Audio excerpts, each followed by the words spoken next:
ৰাস্তাটো এই চেঁচানৈ পোৱালিৰ পৰা যিটো থান ক্ষেত্ৰলৈ গৈছে আৰু ই আগলৈও গৈছে, কিন্তু ইয়াৰ কাষত যিসকল বাসিন্দা বহি আছে সেইসকল অতীজতে নৈ কাষত আছিলে, গৰাখহনীয়া হেতু আহি ইয়াত বহিলেহি।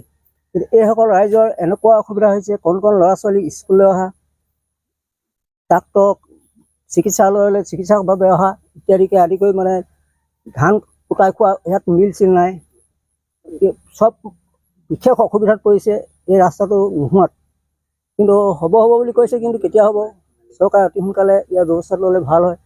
এই ৰাইজৰ আৰু দুখ দুৰ্গতিৰ কথাটো ক'বলৈ আছেই, সেইকাৰণে কাটৰ অনুৰোধ জনাইছোঁ যে যাতে সোনকালে ৰাস্তাটো অতি সোনকালে ৰাস্তাটো হয়। আৰু আজিলৈকে শিলগুটি জব কাৰ্ডে 13-14 চনতে মানে হেৰি হৈছিলে, জব কাৰ্ডে লৈছিলে কামটো, কিন্তু শিল চিল দিয়া ব্যৱস্থাটো নহ'ল আজিলৈকে। তাৰ পাছত আৰু কোনো হেৰি হোৱা নাই, সেইকাৰণে ৰাইজৰ অশেষ মানে কষ্টত ভুগিবলগীয়া হৈছে।